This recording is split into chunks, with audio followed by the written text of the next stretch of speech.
Khabib walks over. He starts gravitating towards like our group. I'm like, it's Khabib, it's Khabib, it's Khabib. And he grabs my cauliflower ear and goes, this ear, I like this ear. And he goes, this real cauliflower ear, everybody, you know? Like, I'm like, actually in the room in Abu Dhabi after Bilal won, who walked in? Steven Seagal. I'm like, I swear to God. I was talking about how philosophy's changed a little bit. Like back in the day, a lot was like just hard sparring, beat our brains in, and then like kill each other. Like, all right, so here's what we're doing. We're taking shot after shot after shot after shot until I just call her back and say yes. I go and pack my bags and I'm on a flight to Vegas in the morning. Cool.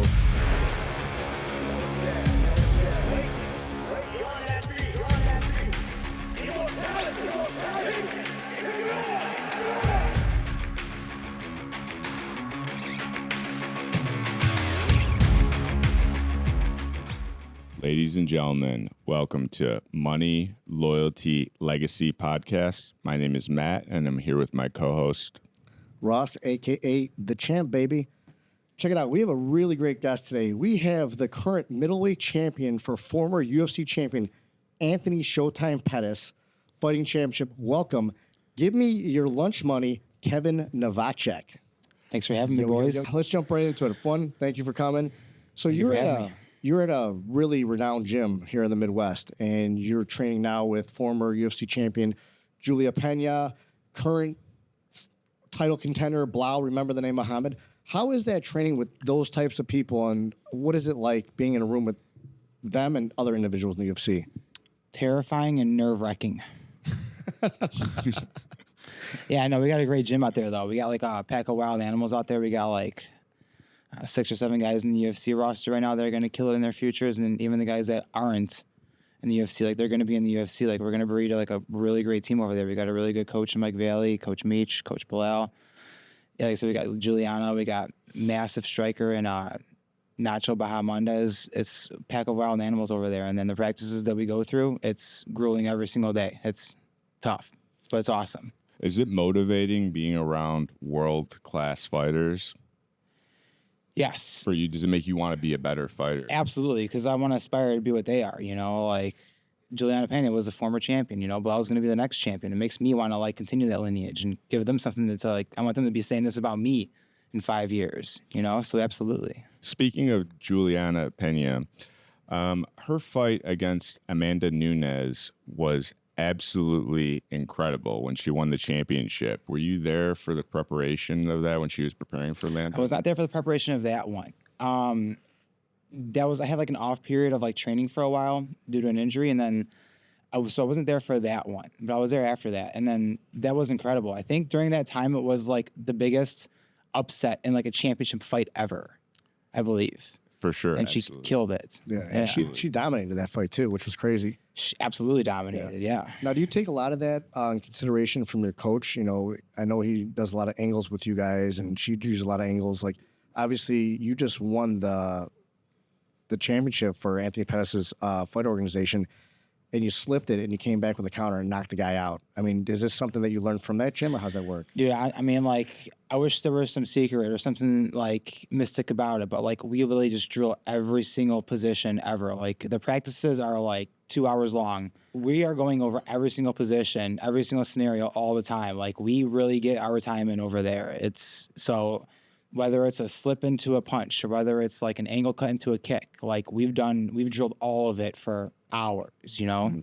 Does your coach and your team have a different style of training as opposed to other camps? Without going into, you know, give away any secrets or anything. Yes, we can't do that. It's just a different style. Because obviously, like, you know, when Juliana won the belt, her preparation for Amanda was clearly the definitive factor as to why she beat her so effectively and dominantly. Okay, so at like Duke Rufus's, Duke was his brother was one of the best American kickboxing strikers in the country at one point, and then Duke took that on. So, and then when I was training over there with like Anthony Pettis, Ben Askren, like a lot of Sergio Pettis, a lot of guys over there, it was more striking oriented, and yeah, you're gonna have different coaches that have different like slick styles that they like, so there's gonna be slight differences, you know. But at the end of the day, it all does come down to like, did you really suffer in practice in order to make the fight easy? So yeah, like a day at training at Duke's is different than a training at Valley Flow with Coach Mike. but a lot of like the techniques are the same. It's just a different, like, it's like you can have like one move with 50 different adaptations to it, 50 different styles. At the end of the day, it comes down to those like same like 5 moves you're going to use. So there's going to be the differences in like the training techniques, but it is going to be more about like that like true grind, which is really coming back around MMA right now. Now, when you were, Can I just say one thing? you can say 2 things. So like I'll say 5 things then. The like training, I'm not even trying to like sound like a broken record here, but like we do things at Valley Flow that like I can't bring out there because we have specific things, but like it literally is exhausting. You are going through hell every day. I can't tell you for like the last fight how many times I'm driving on the highway hoping the person behind me rear ends me so I could be like, well, I can't make it. Like this person literally rear ended me. Like I was like stopping going nonstop. I was going from like 50 to 10 to like hoping someone just runs into me. So like it is like we really do grind over there really, really hard. And it shows because you've had the belt to prove it. Yeah. Bilal has been like a total, like ever since he came back from Russia with training with Khabib and all those guys, he started bringing on that mentality. And so he thinks he's like a Russia in America right now. He truly is trying to just like break you down. He is trying to see like, hey, who can I make break today? I'm going to make that guy break today, So it's just like, God, yeah. Now, is there certain days when you're like, okay, cool, we're grappling today or we're doing stand-up, or is it, especially in a fight cap, is it every day you're like, man, I'm going to battle? Yeah, we have one day on Saturdays where it's like light sparring, but even at the end, it's like, all right, like 5 rounds grappling at the end. It's like, dude, come on, like we just did like 10 rounds sparring when it's light sparring. This wasn't light sparring, so there's sometimes he lightens up a little bit. There were a couple of times I was faking injuries to be like, dude, like, could we just like, I have like this elbow issue, like, could we just like grapple? Yeah. And he bought into it, but now is this Blau or is this Coach Mike? That was Bilal. So for a lot of my last fight, Coach Mike was in Australia because we had our buddy Charlie Radke fight in the UFC for his first UFC fight, and he was fighting Israel Desagn's training partner, and he won that fight. So the practices lately, like prior to like my last fight, Coach Mike wasn't there for because he was training with him, so it was Bilal that was in charge, which I don't like. Now it's funny because you guys have such a great friendship. Like I've known you guys for years. We've all been friends. Is it one of those things that you guys turn off in the gym and he turns Pretty almost much, like Khabib and it's like, let's rock and roll and we're going hard. Yeah. Yes. So, was there ever an intimidation factor even when you first started there or anything like that? So I'll be honest, no one here's the reason why. I started boxing when I was like 16 at like a local park district. And then beyond that, I started boxing when the first Ultimate Fighter season came up. So they called my interest, and I was always like, I liked athletics. I like being athletic, but I didn't like team sports. I didn't want the person next to me to be dictating my paycheck at that night, So I joined like a local boxing gym, and then that always had MMA like as the end of the road. And then so I found a kickboxing gym. Then I found a gym called POW in the city. And me and Mike Cannon trained there a lot. Who also was there was like Clay Guida was there. I trained with Andrei Arlovsky there. And he had like the belt. It was awesome. I mean, like I was nervous back then when I was like 18, 19. That was like, holy fuck, I didn't know this guy was going to be here. No one forewarned me of this, And then I literally was training with him when he fought Fedor Emelianenko, No yeah, shit. that was for Affliction. That was for Affliction, yeah. I was there for that fight in California. No way, shut up. Yeah, I was there with my buddy. I was living there at the time. That's hilarious. It was awesome. That was where he went for the flying knee, right? Yes. Later. Yeah, but he was doing good against Fedor at first. was, for He was sure. doing really good. And at one point, he almost took Fedor down, and the ropes saved him. Correct. Yeah. And that's stupid. That was a terrible flying knee. Like, I trained all the time, all the practices with him. He never threw that flying knee in practice. He just chose that moment to do that terrible flying knee With there. his hands completely down. Hands completely down against the monster and Fedor across from you, and that guy made him pay the price. Right. But yeah, so like I've been training with these guys since I was like 18, 19. So I was nervous back then, so I kind of cut all the nerves out by now. And then that was when I was fighting at 70, and Arlovsky was a heavyweight, So, and I did a lot of rounds with him because at that gym back in that day, it was all like lightweight guys. Yeah. So I was like one of his main training partners for that back in the day. Holy I shit. didn't even know that. That's Yeah. crazy. At that time, when you're 19 and you're doing that, I don't think you're thinking about like this Hall of Famer. I think you're thinking like, I hope this guy doesn't knock my head off this Yeah. round coming up right now, Right. You're thinking about that, Right. But at the end of the day, I would take it in, and then that was when I was fighting, and then at that Gym Powell, like I was there like every day, like Monday through Saturday, training all the time. So I always kind of like relied on my like work ethic. I never wanted to be the best guy in the room. I wanted to be the hardest working guy in the room, because then you'll be the best guy at some point, you know? For sure. But like training with those guys, like at first, yeah, very nerve wracking. I remember I sparred against this guy, John Colossi, who was on the Ultimate Fighter at the point. I think he was my first like round ever where like I was going with someone who was actually in the UFC, and I'm grappling with him. And I almost tapped him out, actually. Oh, wow. And that's when my coach Gino was like, he's like, it kind of put in my head, like, like you're not far away from these guys, so don't not believe in yourself, How many fights did you have at that point? You were an amateur yet? Or you amateur, or were you pro out? I had to have been pro at that time. Okay. Yeah, because, back in that day, you only needed like a couple amateur fights to go pro. I think now you need like 5, or the stipulations changed and they kind of enhanced, probably for the good. But like back in that day, you only had to show like a couple of amateur fights. You could go pro right away. A lot of guys didn't do that because they didn't want to.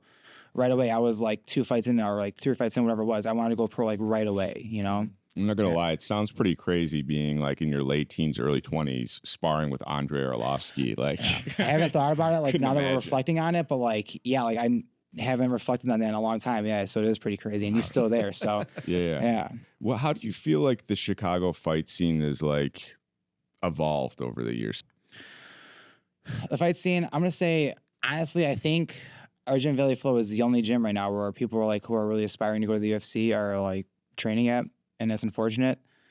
Back in the day when like me and my buddy Mike Cannon and blah were like before we like do what we're doing now, there were like multiple gyms. There was like Gilbert Grappling Gym. There was a gym in Indiana, Duland Valley Tudo. There was Steve Cologne's. And I actually was always trying to like get all of the gyms where like there was like 2 UFC fighters here. There's like 3 guys over there. There's a guy over there. Like I was trying to like create a team of 1. Honestly, I was at UFC gym Orland Park, because we were kind of like in the middle of like Indiana and like by Gilbert Grappling and by this gym. But there was like the sport was like still kind of early, and there was still this like effect of like, if you're at my gym, you can't be training at any other gyms. Acting like it's like old school, like Japanese nonsense, like Territorial. you're at this dojo, like. So unfortunately, there have been some awesome fighters that could have made it to the UFC, but they didn't, because like one gym fell off, or this gym was like only doing sparring and not like implementing these other things, and this other gym was doing like only drilling. So I really do feel like the only last gym that's like where you have a chance to like make something happen is Valley Flow. Nice. Yeah. Was there a huge gap in between, when you were amateur, the mindset, and all of a sudden that door closed from your first fight and all of a sudden your first fight pro? Did you feel any more jitters or anything like that? Or was it just still the same kind of? One thing that was pretty cool was I was fighting for Joe Goitia. He was having fight shows all the time. At one point when I was fighting for him, he was throwing me these like tomato can opponents. And I was like, dude, like, I don't want these guys. I don't want this guy. I don't want that guy. He's like, that's fine, but I got to put you down as pro. I'm like, you tell me now? I'm like, yes, put me as pro. Give me someone good, Right. And then so like I was never like nervous about that. Like I wanted to be in that position, I don't know if you know this though, but you're ranked number 3 in the Midwest for active pro MMA fighters right now, and you're ranked number 13 in the United States of America. Really? Yes, you are, buddy. He's Check you out, buddy. Yeah. There you go. That's pretty cool. Yeah. Exactly. There's a reason why you have that belt. Was there anybody that you kind of idolized growing up as far as a fighter that you actually ended up meeting? Who comes off the top of my head right now is, last October when Bilal fought in Abu Dhabi, I went with him over there, and I met Khabib and his whole team. I have like a love-hate relationship with him right now, and here's why. I was supposed to corner Bilal for that fight, okay? Until that fucking Russian volunteered to do it and be the 3rd corner and took my spot. So that was my chance, but at least my standards are high, At least it's gonna be that guy that takes my corner. But yeah, so I met him, and so I actually used to be a Conor fan back in the day. I'm Irish. We have not much to hope for in Ireland, so it's like this guy came along, making it exciting again. And so I was like, this is cool. I was all about Conor McGregor, and then he was doing awesome. First double champ. He's credit where credit's due. He's evolved the sports, but like as of lately, it's like he's kind of fallen off the wagon a little bit. I mean, he's got I mean, yeah. A little bit too much proper 12. And cocaine's a hell of a drug too. So, that's, so it's funny to go from him. And then but I kind of started falling off on him when he stopped fighting and whatever, but that's fine. Whatever. But meeting Khabib then and his team, I was like, so I was nervous meeting him and his team and hanging out with those guys when I went out to Abu Dhabi, but they were the nicest guys in the world. They were super cool. What was their vibe? What was their demeanor? Dude, you wouldn't think this, but Khabib is a goofy dude. Really? He's goofy. And then here's a fun story too. When I land in Abu Dhabi, which that flight is grueling, I land there. It's right to the airport and then the hotel where the fighters are all at. Right. And it's I go right to the training room where Bilal's already in the middle of practice. So I had no time to take anything in. It was just Abu Dhabi, airport, hotel. So I sit down in the corner where Bilal's training at. Who walks in is Khabib. I'm I'm in the room with Khabib, But there's 40 guys in this big room that they're all working out at. Khabib walks over. He starts gravitating towards our group. I'm like, it's Khabib, it's Khabib, it's Khabib. Walks up to me third. He talks to Lewis Taylor or someone else, and then walks up to me, and I'm kind of crouched down against the wall because there's nowhere to sit. So I'm my butt's on the floor, and I start getting up. He comes up to me. He's like, "No, brother, sit, sit, sit." I'm like, "No, I'm standing for this." Shake his hand. He's like, "Yeah." Bilal tells me, he's like, "You're one of the main training partners," and he grabs my cauliflower ear and goes, "This ear, I like this ear," and he goes, "This real cauliflower ear, everybody," I'm like. Khabib just grabbed my ear, and then so people saw that, and then the next day, because there's all these fighters in this hotel room, so you're always passing by Tai Tuivasa or Bruce Buffer or something, but one day I passed by Khabib the next day, and it's a crowded hallway. I'm he's not gonna see me. He sees me and he gives me a head nod. I'm like, oh my god. And then the day of the fight, actually, we're in the dressing room, and we get in the dressing room because Islam's fighting. It's a big room where the warm-up room is the UFC event, and Khabib's kind of on the other side of it. And I swear to God, he's making jokes and then looking at me and being yeah, do you like him right now? Do you like him right now? And I'm like, no, I don't. I'm responding to the joke, but I could tell Bilal around me is kind of why is Kevin yelling? I'm like, dude, I swear to God, he's there's something going on between him and me right now. And then a couple minutes later, he's just on the floor laying down, and he's looking at me for for 5 seconds. Okay, I'm like, this is crazy. So I'm telling Bilal, dude, there's something happening with this guy and me right now. But I could tell Bilal, why is he gonna believe me? Right. And so Bilal wins the fight. He kills it. We go home and whatever. At some point, Bilal takes a montage of all his videos and photos, and he texts me and he goes, "You were right."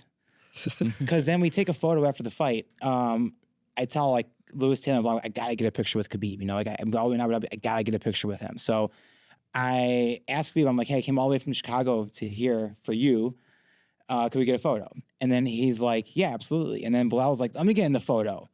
And then Khabib was like, you want him in the photo, brother? I'm like, no, tell him out. Tell him to get out. We take a picture of the three of us, and then the two of us. But then the three of us, when I say no, get him out, Khabib starts laughing his ass off, and Bilal was like, you were right. There's a photo of us three together, and he's looking at you like this.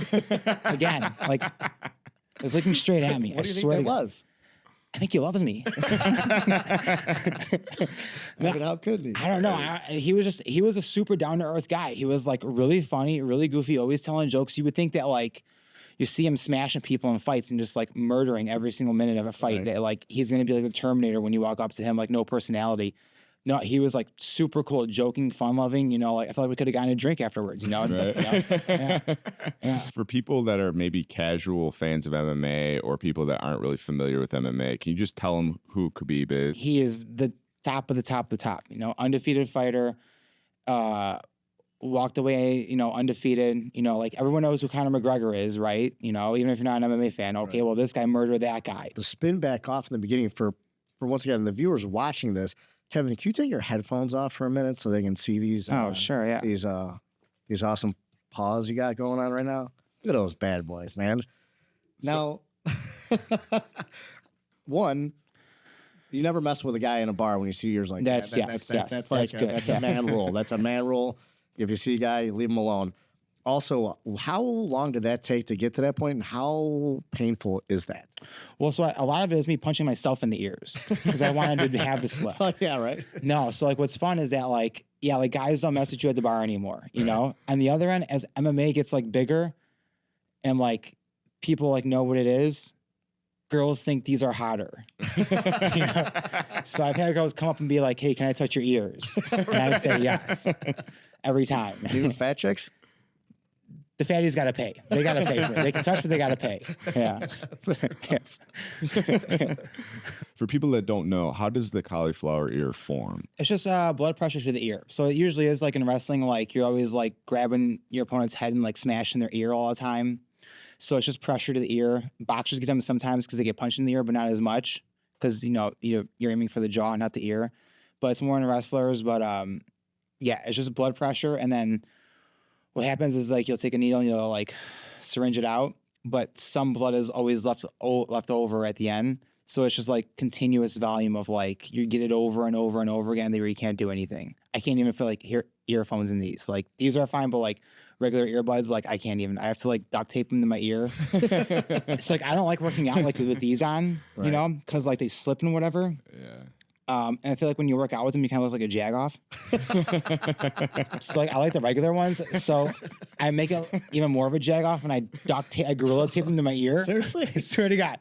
I'll gorilla tape them and I'll wear a beanie over it so they don't see the duct tape. But like when it's like summertime and it's like 90 out, people are like, who is this psychopath wearing a beanie in 90-degree weather? And then, yeah. I need a photo of that, dude. You need to send me a photo of that. I'll send you the photo next time I do it. Yeah. Please do. That is amazing, bro. What was the movie that first made MMA popular? That really douchebag movie.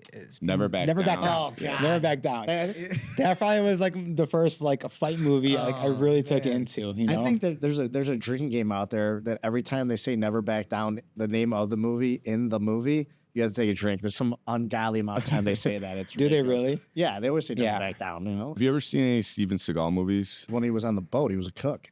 Under Siege. Yeah. Siege. Are you familiar with that at all? So I watched Under Siege, but it's been a long time. Yeah. Was he in a movie with DMX or no? Yeah. Cradle to the Grave, I believe. That movie was awesome. Oh, and that was with who was There's the another guy in that too. There's three people, right? Was Ja Rule in that? Oh God, don't tell me. Ja Rule was not in that. No, DMX was the only. Jet Li. Jet Li was awesome. That was a great movie with him in it. That was really good. Actually, in the room in Abu Dhabi after Bilal won, who walked in? Steven Seagal. I swear to God, I just remember this now. I'm not making this up. Are you serious? I have a picture of him with our training partner, Lewis Taylor.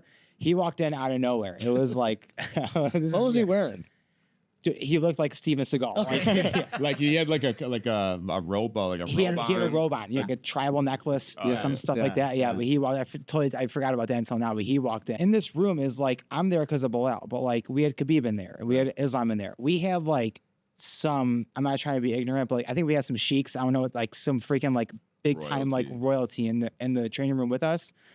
Like Frank Fertitta came in the room, Dana White was in the room. So I felt like high class at the moment at that time.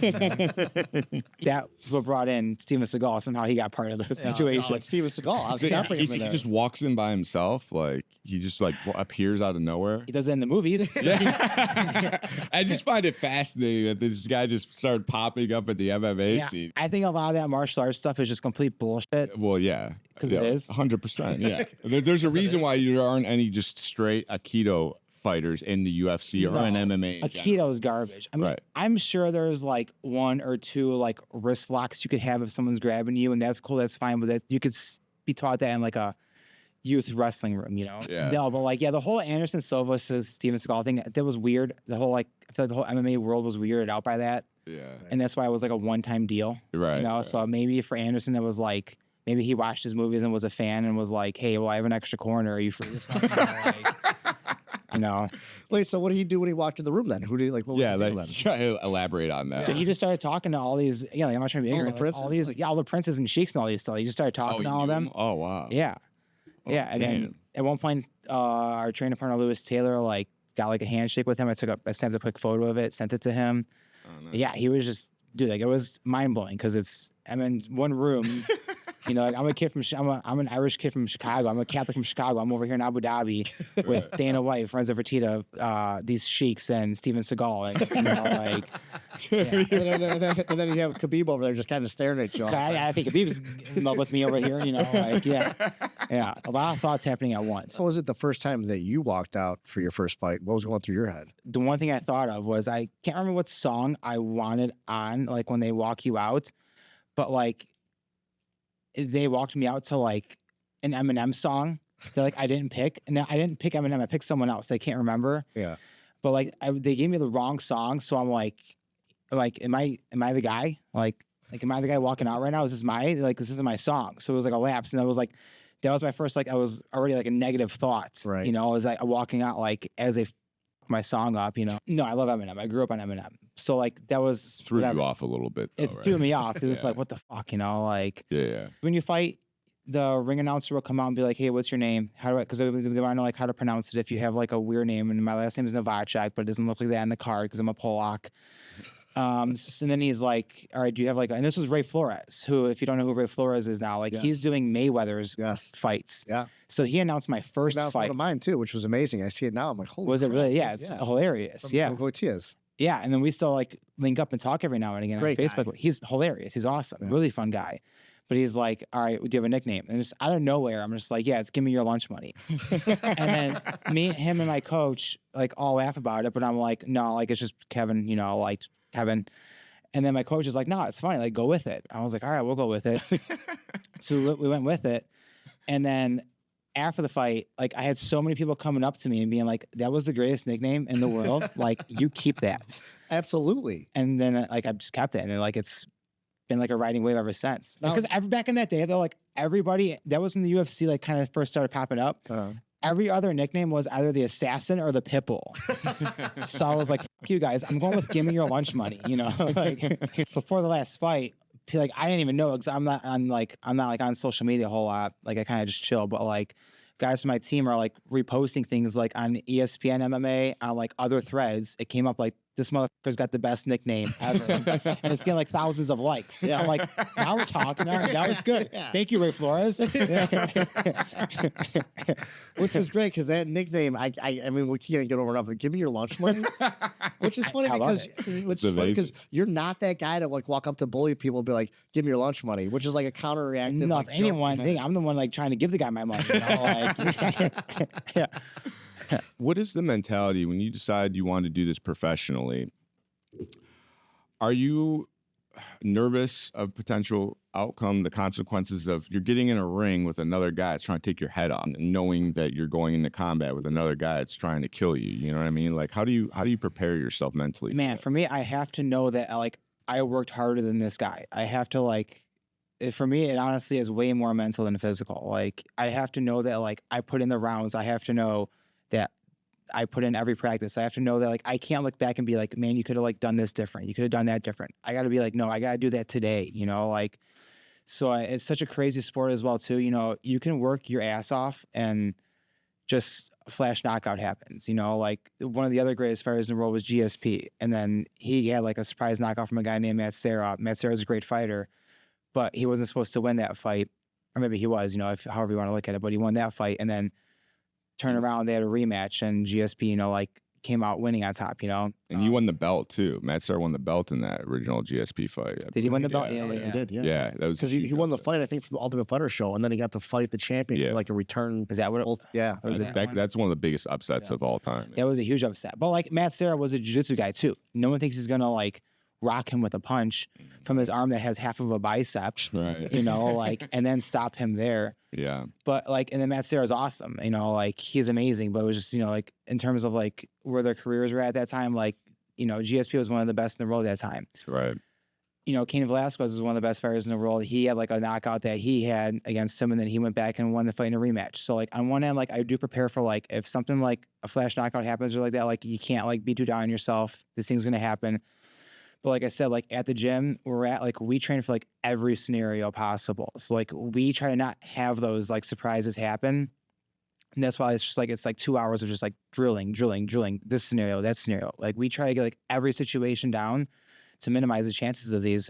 But yeah, like I have to know that like I worked my ass off. If I walk out of a training practice and like I'm not sweating and I'm not like going through those anxieties, and if I'm not going through like fuck, Bilal, come on, like I'm not satisfied with it, to be honest. Like my days can be like ruined. When the MMA scene first popped up, like the philosophies have kind of like shifted in the last like, I don't know, 5, 6, 7 years, to where everybody was just doing like a lot of hard sparring, you know, like we trained together, we grew up training together. It was at Elite with Cannon, you know, Just beat the crap out of it was just beating the fuck out of each other, you know, like to high heavens. You know, like we didn't have any like, you know, like thought about like, hey, we have brain cells here, you know, like slow, and then it would just escalate super quick. yeah, and be like, hey, fuck, man, like, and you say fuck you back. Down, like we're supposed to be sparring, and Cannon's on top of me. Go, do you want to go hard? And I was like, dude, I didn't. What are we doing? Is this like the Chicago version of the Shoebox Academy? Like the Van? Pretty much, to be honest. Well, a side note, when I was training in MMA, Nowaczyk was my jiu-jitsu coach, right? So he was talking about how Blau would just beat the crap out of him, or beats the crap out of him now. He would start, so it would be an hour of jiu-jitsu class, right? For the first 35 minutes, Kevin Hanna's drilling, running around. Dude, we would be sweating our balls off, super tired before we even started practicing jiu-jitsu. And I remember, guys, it would be like a wrestling jiu-jitsu. Like, you know, that's how it worked. Like, Yeah. you know, it'd be like stand up, then kickboxing, boxing, you know, that type day. Then maybe jiu-jitsu, wrestling type days. And then Kevin would walk in, and we would just get murdered for like a half hour. And then we would start drilling. And I'm like, God, this, I remember you'd walk in and be like, this is about to suck ass, bro.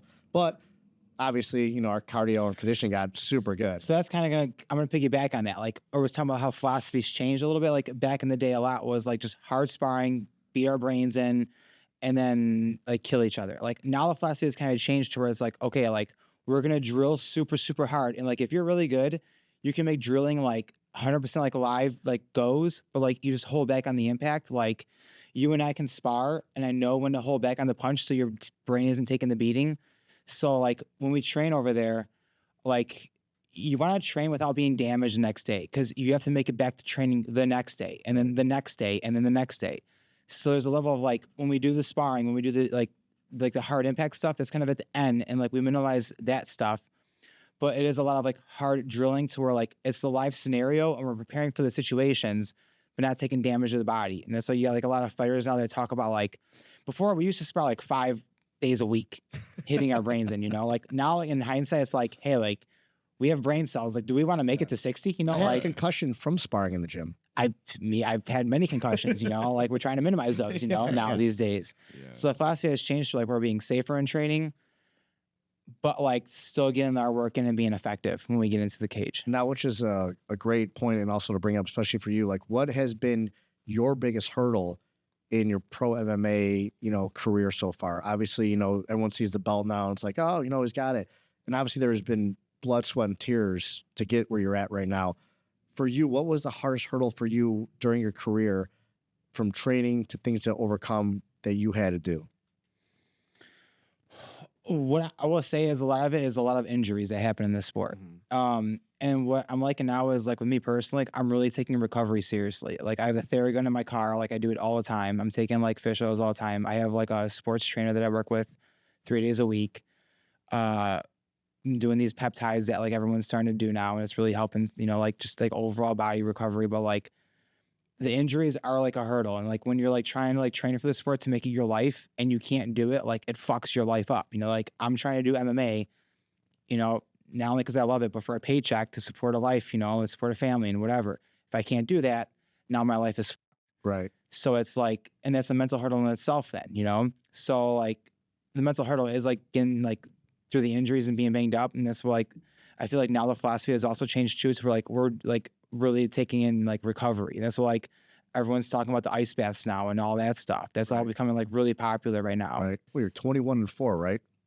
Yeah. Yeah. So that's, if I could do the math, that's 25 pro fights. And that's just getting ready for fights. You know what I'm saying? Like, that's insane. It's pretty impressive.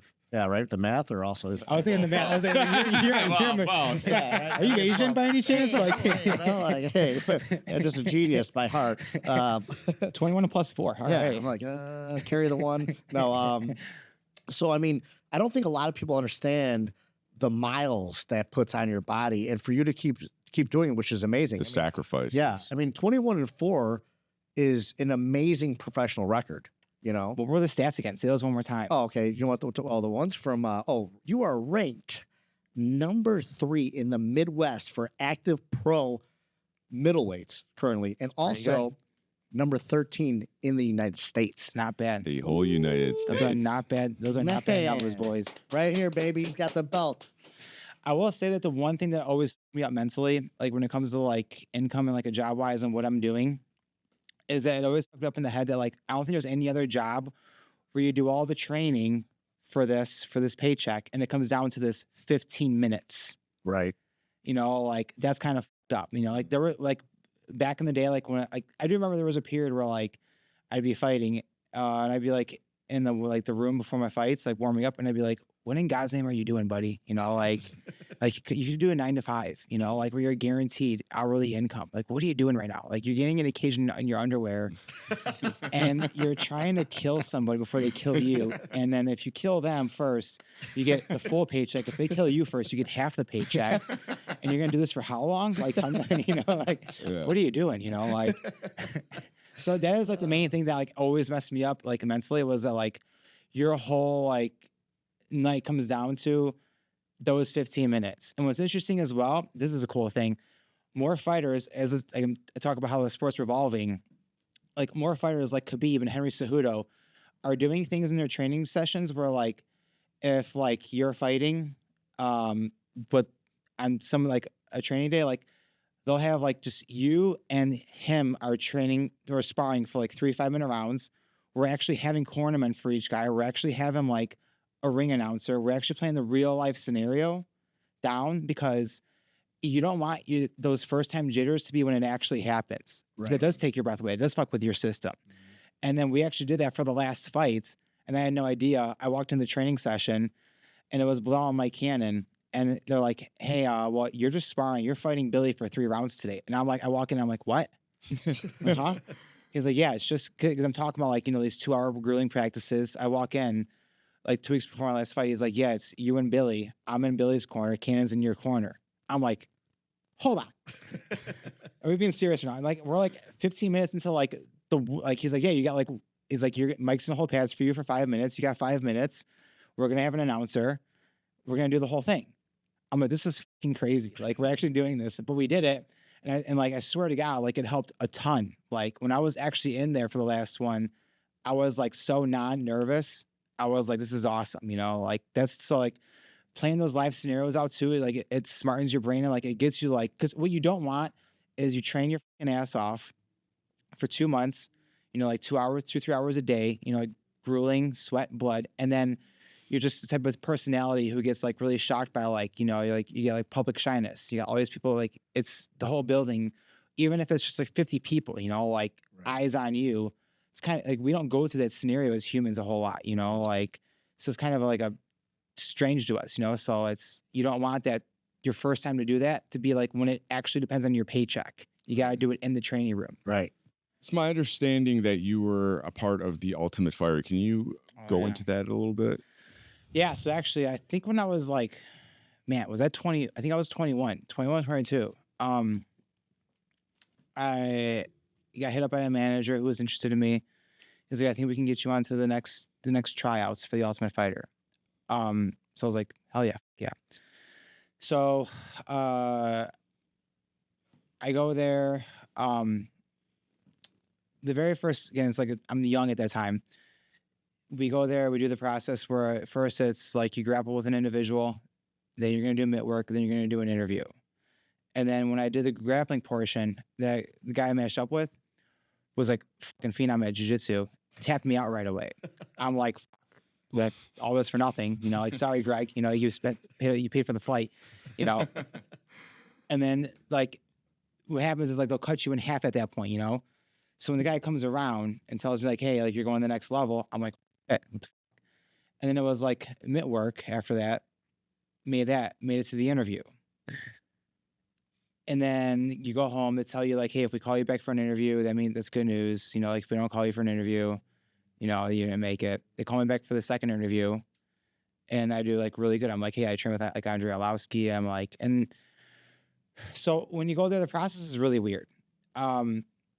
it's all about the interviews and the personality. And this is like way back in the day. Again, like I was 21.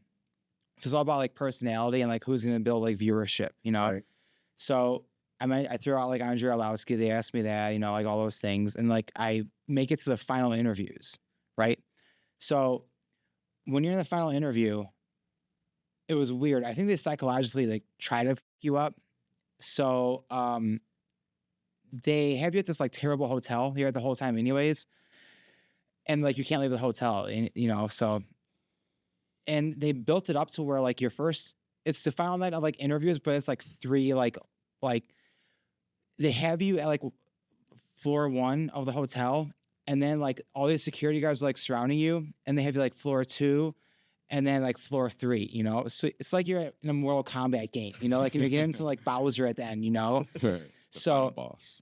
what I have is I was a Blue Moon drinker at that time, so I actually have like a couple Blue Moons, like just in hand drinking, whatever. You're Vegas, you know, and you're not like fighting, you know, like you're not, if you don't get into the house, you know, like it's not for months away anyways, but like, so I'm just drinking.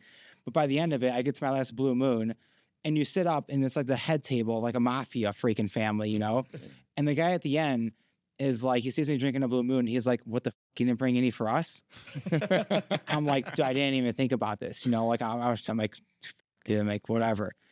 But like, I have the interview, and then they tell me that then you go home, you find out if you made it. They tell me I made it. Okay. So I made the Ultimate Fighter. Now, at this time in my life, because life is weird at times, right? Right. You know, ups and downs. At this time in my life, I'm dating what turns out to be an actual female vampire. Okay, they call it a succubus, I believe. Now, I thought these creatures were just like mythological things. Turns out they're actually real. And this individual will go unnamed for this podcast, Stephanie Vari. But she had me like at the hinges. Okay, like we all have that one girl that like that one bad relationship where they like f you up. Right. You know? Right. This girl has managed to f me up like during the experience of my lifetime. And I was like, hey, so I think I'm going to make it, but I'm going to be gone for like 3 or 4 months, you know, like, and she's like, well, and like, I was like so gay in love with this, you know, like girl, like posting on like Facebook. There's probably MySpace still at the time. Like, she was in my top 5 or top 7 or whatever. Like everyone saw it and didn't tell me until like after the breakup how gay I was. So what happened was she's like, well, it's a long time. I'm like, what do you mean? She's like, well, you know, 4 months, you know, like if I meet somebody, I'm like, are you kidding me, bitch? She threw that right out there? Oh, come on, dude. So I made it, and I called them. I made up a fake family like issue and said I can't do it. What did you say? Just family stuff? I said like a family member is sick or something like that, you know. Right. Can't do it. I'm sorry. I appreciate the opportunity, you know. You know, people in hindsight are probably like, you know, what the fuck? So I passed up the Ultimate Fighter for this individual who is still unnamed. Yes. Stephanie Vari. So then what's funny is, so many years later, so at that time I would have been the youngest fighter on that show at that time because I was 21. Right. And then nowadays for the Ultimate Fighter, you have to like fight to like get on the show to be in the cast, like of the house. Right. Back in this day, like you just made it to the interview stage, which is the most important one, personality wise, and then you're in the house. Even if you get in the house and you lose, they'll need backup fighters for injuries, so you're still in the mix. Right. So I would have been there the whole time, you know, as the youngest fighter. Stephanie Vari, thank you. Yeah. So years later, I have a couple like string of like really good fights. I feel like a former UFC vet. I'm at a Durbin's, just drinking with a buddy. You know, I get like a weird phone number, and this is before you get like scammers calling you every 5 seconds. Right. You know, like this is back in the day, like when people were civilized. I get a random phone call from whatever. I pick up the phone, like, hey, I forgot her name. Well, let's say it's Nicole from the UFC. I'm like, what? She's like, yeah. She's like, we just saw you had like a really good fight against like a UFC vet, and like a season of Ultimate Fighter is coming up. Like, we want to know if you wanted to fly out to try out. And again, I'm like, what? I'm like, this is crazy. I'm like out drinking on a Saturday with my buddy at Durbin's, you know, like, and then I get this phone call. She's like, yeah. I'm like, when would I need to fly out? If so, she goes, tomorrow morning. I'm like, okay. What time is this at? probably, it wasn't nighttime. It wasn't like midnight or anything, but probably like, I don't know, midday. You know, I'll just say midday. This is a long time ago, you know? So I'm like, can I call you back? And I'm outside of it because I leave my buddy to answer this phone call. Hang up the phone. I go inside. I tell my buddy, I'm like, hey, so the UFC just called me. They want me to fly out in the morning to fly out for tryouts. And I'm probably like 25 at this point. I think I was 25-ish, somewhere around that area. And he's like, what? Again, I'm like, yeah. I'm like, all right, so here's what we're doing. We're taking shot after shot after shot after shot until I just call her back and say yes. I go and pack my bags and I'm on a flight to Vegas in the morning, right? So I do it, right? So I do everything I just said. I do all the shots. Yeah. I do all the shots. Get up in the morning. I'm like, I don't even know how to tell people like, hey, like I'm going to the tryouts. You know, just leave me. You know, whatever.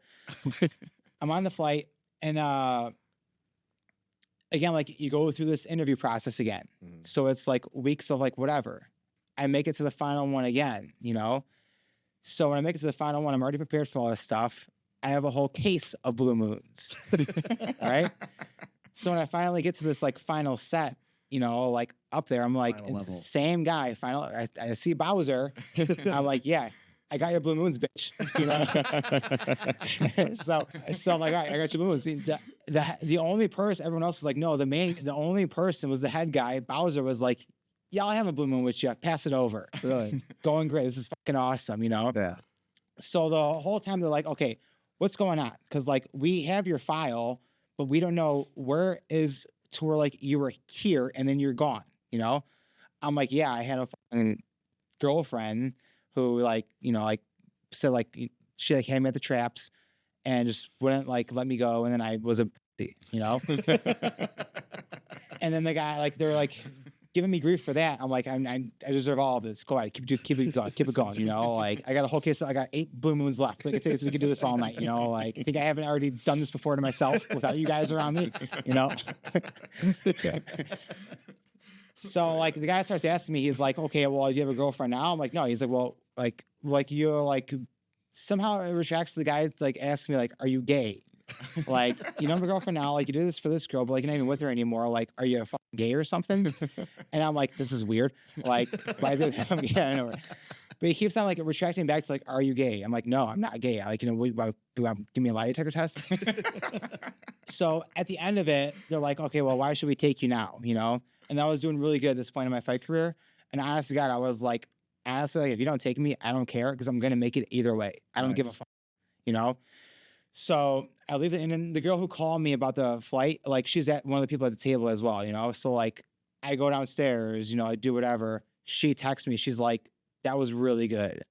And I'm like, do you think I'm on? She's like, I'm just gonna say like, have someone ready to pay your bills while you're gone. Because you get no phone when you go back to the Ultimate Fighter, you know? Yeah. They put you in a house that's secluded. So she's like, yeah, have your bills be ready to be paid, right?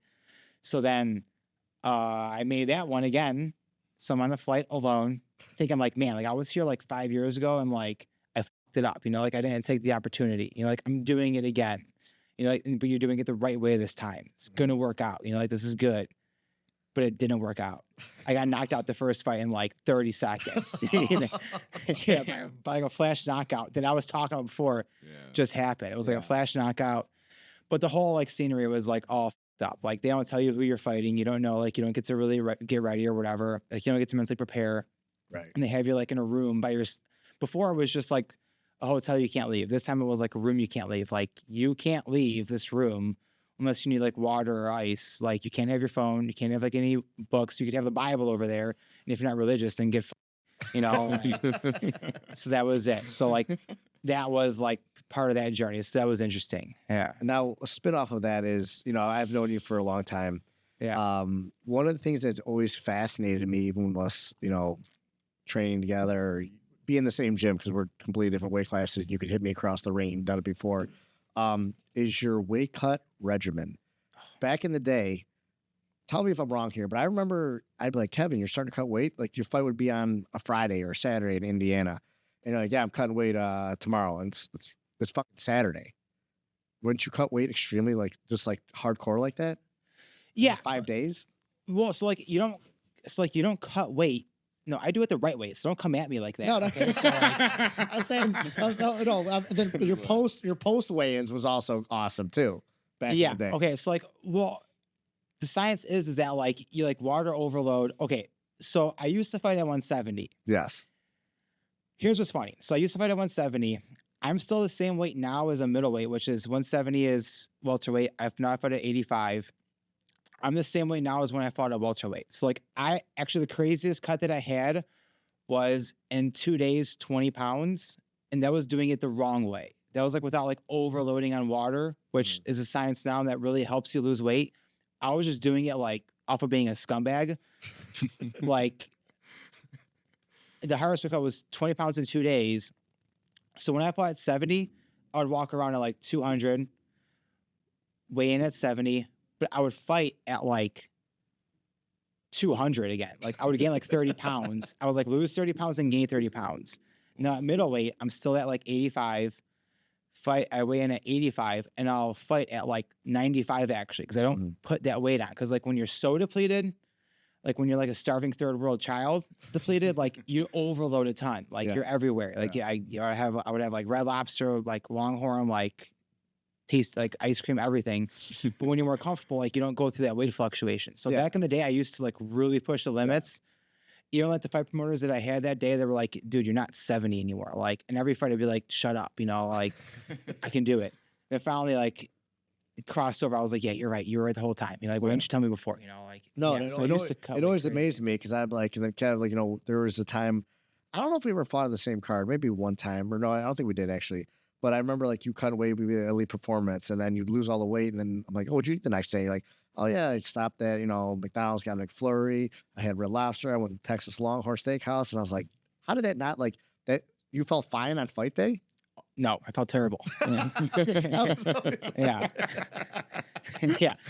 So I would always like, so like that's why as well now with the sport as well too, a lot of fighters are going up in weight. Right. Because they're finding that they can train more effectively without having to cut weight for like 2 months as opposed to a week. So a lot of fighters are jumping up and having like a lot more success in that. Right. Now, obviously, obviously you've evolved, you know, from, you know, the weight cutting days and back in the day and learning and to where you're at now. Is it easier now for you just to cut weight like the proper way that you would do it now as opposed to back then? Like, do you have any issues now cutting weight, or is it kind of more of a system that you have put together? No. So yes and no for the last one. Here's what happened. So for the last one, everything was good. It was all good. I cut weight, like I was on weight the whole time. I cut weight at actually Bilal Muhammad's house. Okay. He had like a sauna, a treadmill, and a bike. That's all I need, you know? I'm like, this is gonna be perfect. Like I can like, cause before like you do it at a gym, you don't have the luxury of like being at your friend's house who's like ready to be your caretaker or whatever. You're doing it on your own, or you have a friend, but like there's always like those variables. So I'm at like his place and I bring 2 scales from my house. Okay. Cause you always got like double check. So I bring 2 scales. So I go on the treadmill, go on the bike, go on the sauna. Anytime I'm like uncomfortable, I'm like, Bilal, like, you know, he's running down the stairs, whatever. And I'm just like, I just want to be on weight tonight, you know, because like if you can cut weight, make your weight that night, the next day until the weigh-ins, you can just chill out, you know, like you're kind of miserable, but you can just watch some movies or whatever. Right. So I do all that. I get out the sauna, I go on the scale. It says like 185.5, which I needed to be 186. I'm like, yes, check both scales. Bring Bilal down. I'm like, dude, both scales, check them. He's like, awesome. And then I'm like, do you have any scales here? He's like, yes. I'm like, bring it down. I'm going to triple check. Says it's on weight. Okay. I swear to God on my life. So I go home with both scales. They go from like being half a pound under to being like half a pound over. I call Bilal right away. I'm like, dude, scales are off. Like all the scales are off. I go into panic mode. He's like, shut up. He's like, don't panic. He's like, you'll float some weight over the half pound if it is, whatever. I'm like, but you don't get it though, you know, like what if they're even more off than we're talking about, you know, like what if it's some crazy amount, what if they're like the universe, whatever, like what if like the magnetic force is like however these things work. So the next day I wake up still a half pound over actually, right? So now I'm in like panic mode. I go to Bilal's house. He had this like massive, like awesome, like digital scale to where you have to like hook it up here and like put it there and like you watch the clock here. That one says I'm on weight. The other 3 we use says I was off weight. I'm like, dude, what the fuck? Like, I can't risk this. Right. So I go to like another gym nearby it goes from being a pound off to being like 2 pounds off. Over? Damn. I swear to God. I mean, 2 pounds. I swear to God. And like, you're already like, I was going from like, hey, I was just going to relax and watch John Wick and like Titanic before the weigh-ins. Now I'm going to this. Yeah, your anxiety is through the roof. It's super stressed out. Luckily, I had a friend who was like, didn't have anything going on. I was going to go to the fight. And like, he's like, I'm free today. I'm like, you're my chauffeur for today. Like, be here now and be ready for anything, you know? We check another scale. It says I'm 2 pounds over, 2.2. I'm like, this is amazing. This is awesome. This is a really good time. So, And how far are you from the weigh-ins? How much time you got? at this point, I'm probably about 3 hours away. Okay. Okay. So I'm like, all right, I'm not doing any more weigh-ins. Where's the nearest LA Fitness? We found one. I'm like, I'm doing the thing again I did at Bilal's house and just hoping for good luck. So I do that thing, go back to the nearest scale that I was at, because I was like searching like high-end scales at this point, you know, like everywhere in Chicago, like in the area. Go back to the last scale I went to. It says I'm like 2 under what I need. It's like 185.8. Yeah. I'm like, all right, this is all I can do. If I don't make weight, I'm telling the Anthony Pettis, go f yourself, you know, like. But luckily so here's the thing though, I got there, I needed to be 186. Second that I step on the scale, it says 186.2. Oh, come on. But it goes right down to like 185.8. Wow. Like there was like a lapse in like the change of like, because you know how the numbers like kind of, they don't just appear like right there, like kind of like go up and down, like up. Fluctuate. They fluctuate. And I go on it again. It says like 185.5, 185.6. So it checked out and like Nice. the way it was made. Any crushes going on over at the gym that you train at?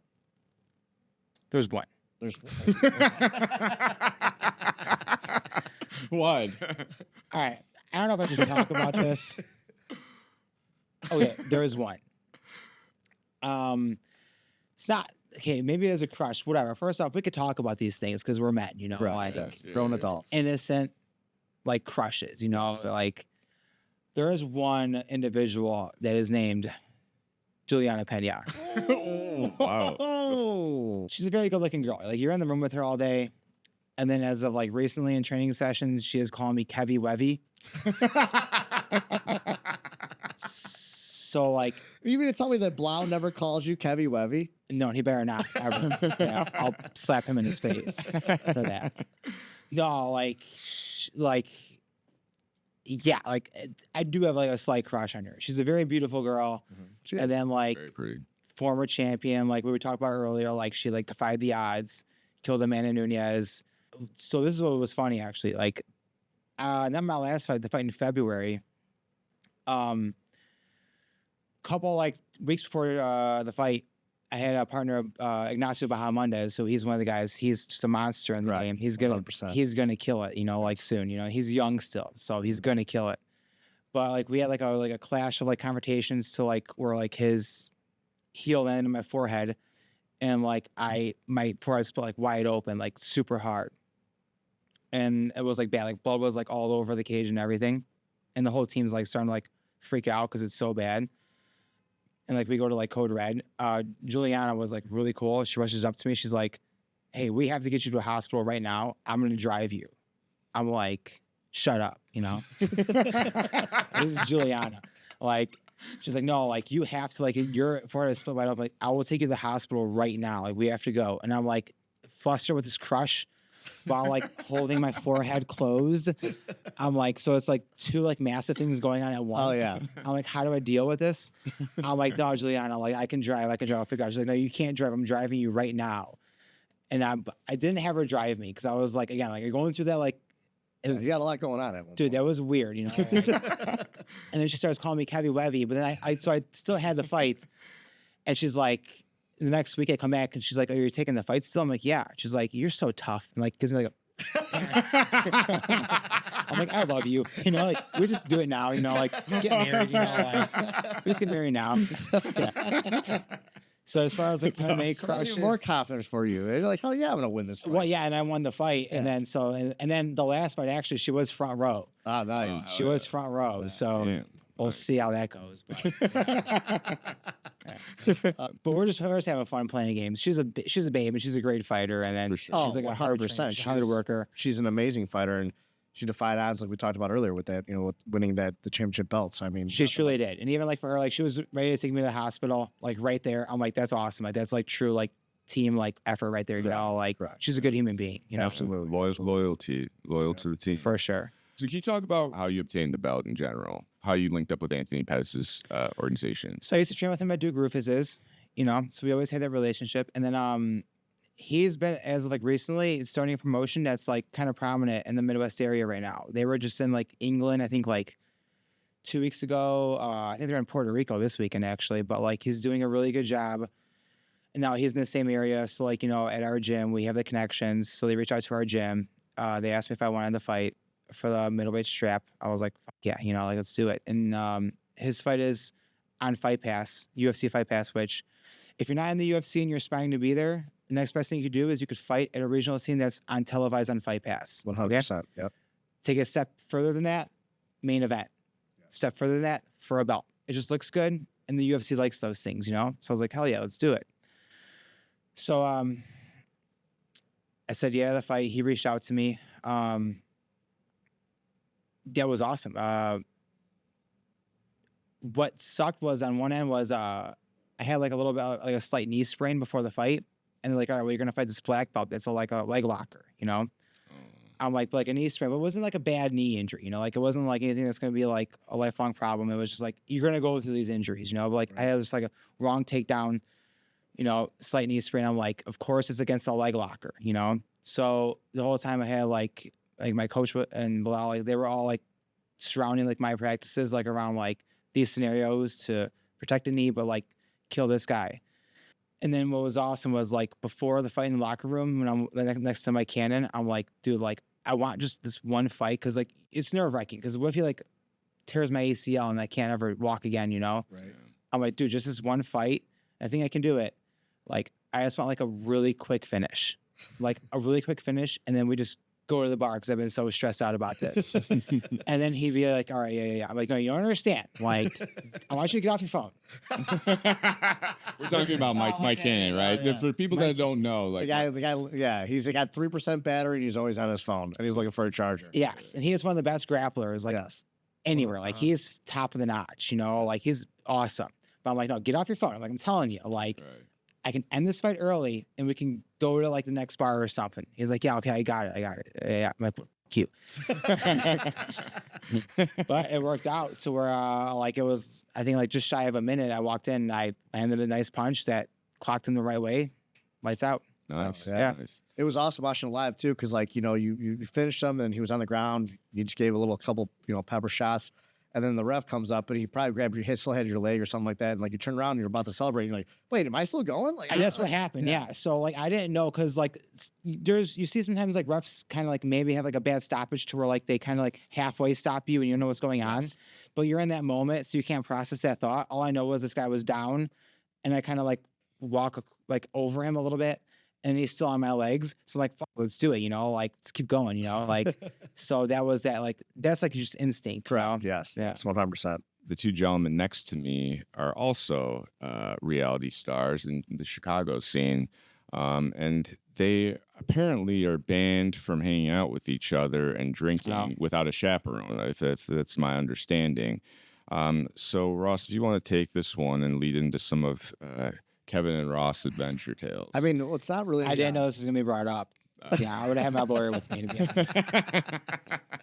Yeah, I mean, I love Kevin. Kevin's been a dear friend of mine for many years, and the only problem is, thank God you're sitting right here next to us that we're able to have a cocktail together, because usually how it goes is we'll go to a bar or brunch or whatever the case may be, and guys are like, hey, we're gonna leave. We're like, well, okay, cool. You guys leave, and Kevin and I are like, oh, you want to stay for another hour?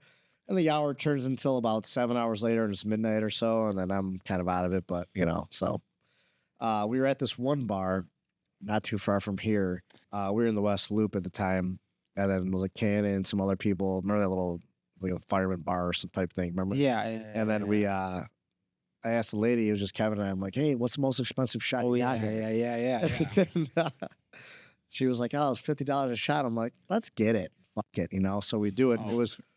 It was the most disgusting shot. Pure I've had in my gasoline. life. Yeah, it was like No, but here was the funny thing though, was that it was like we were also aiming for the highest price, but like what was the tallest like drink Yes. to like make it inconvenient for the bartender.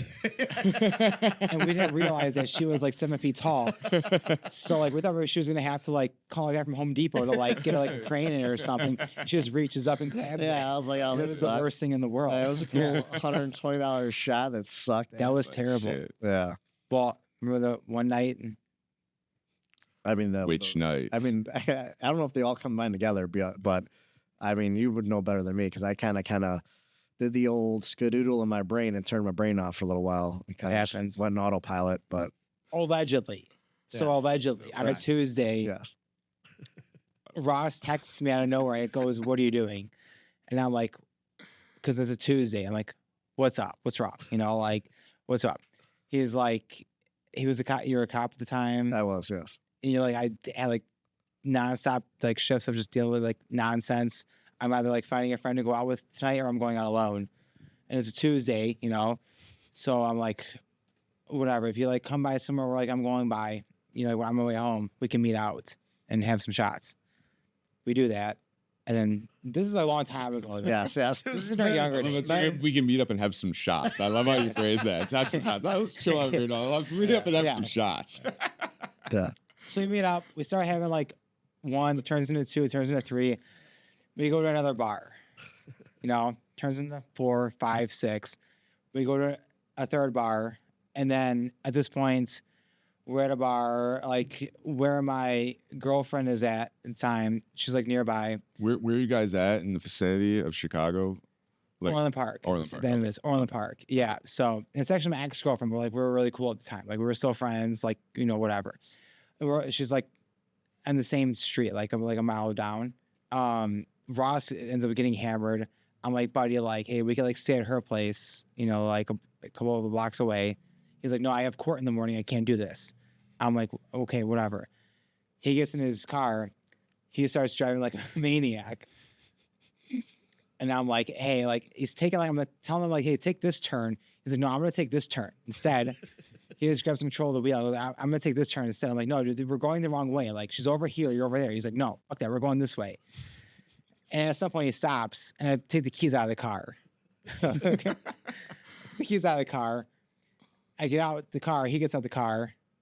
Are we sure we're doing this? Yeah, we are. Are we doing this? So you're just on the side of the road at this point? On the side of the road at this point. But it's like a rural, it's like Yeah. a side street, like a house at this point, you know, like we're not in a busy street. That's right. Random Tuesday night. Take the keys out, random Tuesday night. Take the keys out. He gets out as well too. And he's like, I'm like, you're not driving anymore. I'm driving. Like, I know where like you're taking ridiculous turns. He's like, no, fuck you. He starts punching me in my chest super hard, like in my chest. I'm like, what are you doing? You're punching me in my chest. He grabs the keys out of my hand. Simultaneously, he had his cell phone in his hand. I grab his cell phone. He says, fuck you, I don't need the phone. He gets in his Jeep and drives off. Leaves me stranded. I mean, you're just standing there? Just standing there, yes. I'm just standing. I swear to God. I swear to God.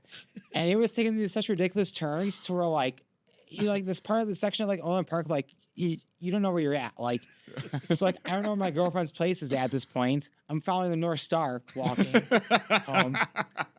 It's just a goddamn hour it takes me to get home. Okay, toward her place. All right, and then at this time like, we were kind of like on and off, so I didn't have a key to her place. Okay, and I'm hoping that like You're drunk too. sure, allegedly. Allegedly. Yeah. So I'm hoping at this point her condo complex has like, you know, some people like put the wood chip under the door to leave it open. I'm hoping that at like 9 o'clock at night someone did that. Yeah. Thank God they did that. They did. Oh, Open the nice. door. All right. So She is. oh, wait, She didn't tell you that you're coming there. we got a backtrack actually. My phone was dead. Your phone was locked. Yes. So like I'm hoping that there's some like system like where you press numbers nonstop like on like the passcode on your phone that it opens it up. And it does. Oh, wow. It actually does.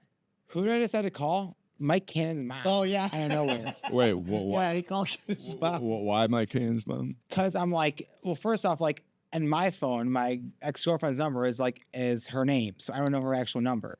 But like, I'm just thinking, what the fuck is Ross doing? Where's Ross at? So I decided to call Miss Cannon. And I was allegedly drinking at the point. So, your thought process, the neurons aren't always there. Right. I'm like, Miss Cannon, I'm like, Ross is out there somewhere. She's like, what? I'm like, he's out. I don't know. He's driving, like he should be doing this. She's like, don't call me again. Hangs up. What time is it at? Probably around 10 or 11-ish. Okay. So I get to my girlfriend's condo complex. The wood chip's under the door. So maybe we'll open the door. Open it up. Awesome. Again, my phone's dead. Can't reach out to anybody. His phone, I unlocked it. Called Miss Cannon for some reason.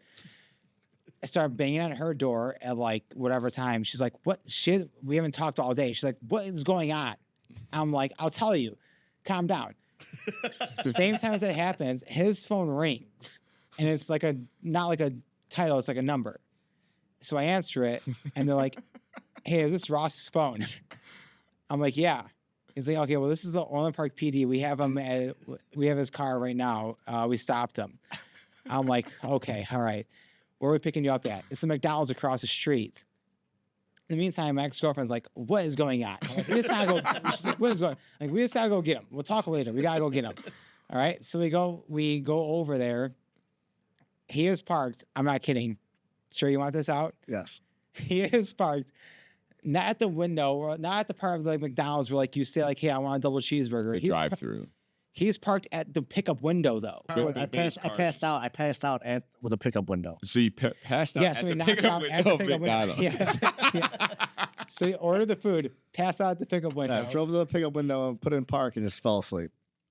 Yeah. Allegedly. Allegedly. Yeah, that's the tale. Yeah. Now, what's funny as well too is that his license plate at the time was piece of shit. And then, I never told you this actually, to be honest. Okay. I never told you this. Oh. But at the last bar we were at, you left your card there.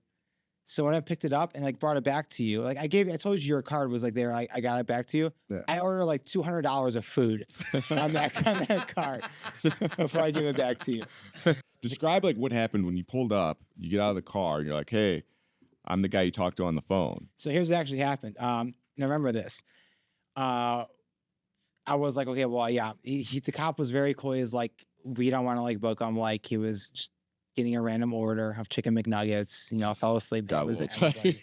Happens to everybody. All right, so long Tuesday. And then he was like, "Hey, as long as you can get drive with you guys." I'm like, "Yeah, I'll take the keys." And then my girlfriend was right next to me. He's like, "No, I'll give them to her." Yeah. Podcast is Money, Loyalty, Legacy. What do you envision your legacy to be for generations to come? It's a deep question. It is. Because you're asking a life question. Yes. And I like philosophy a lot. Legacy. Okay. I love philosophy. Do you do philosophy? Yes, I've studied philosophy. Yes. Yeah, Confucius, Plato, Aristotle, all those guys. Sure. I love all these things. Okay. I'll piggyback with that question on my question. What would you want on your gravestone? The man that's buried below in this grave, when he left this earth with his gas tank on E. Man, brother, we almost had the same answer. My legacy is I don't think about fighting. I don't think about my immediate gratifications of my job, my paycheck. I think about I want to leave this earth as a better place when I was here. Your goal is to leave this world and the people that you've encountered.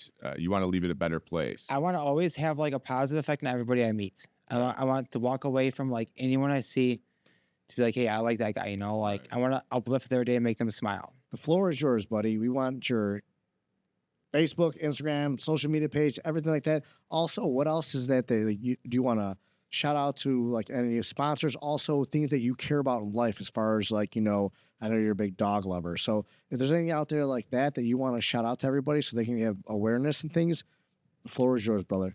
A shout out to Valco BJJ, Jay Valco. He's always taken me in. I love his gym. He's always been amazing to me. VFS, Mike Valley, always been my brother. Amazing. My brothers, Will Muhammad, Mike Cannon, Ross over here, man over here. Thank you for giving me this platform. I love it. Yes, I do love dogs a ton. I volunteer at a shelter called Cache Creek instead of Ellsworth Nursery in Frankfort, Illinois. If you're ever trying to volunteer, they're a great place to volunteer at. And I'm adopting a dog tomorrow. Yeah. Awesome dog. Catahoula Leopard Dog. What's your Instagram? What can people look you up and follow you? I'll get a better name soon, but it's just Kevin Nowaczyk on Instagram and Facebook. I'll get like Kevin Lunchmoney Nowaczyk. You know, I'll put the belt on it. I'm sorry, world, I'm lame to this. I'm getting to it right now, but I love this experience right now. So we're gonna, take it up a notch. Also, Dana White, I hope you're listening to this. You got a contender right here. Yes, sir. All right. Give me that middleweight division. Give me Strickland right now. Whoa, that's a call out right there. Strickland right now. That's brother. what I'm talking about, baby. Right. Let's go. Yeah. On all my right. life. All right. We're going to end on that note. Kevin, thank you, brother, man. Thank you, It's brother. been Thank you, guys. All right. Awesome podcast. Had a All great right. time being here.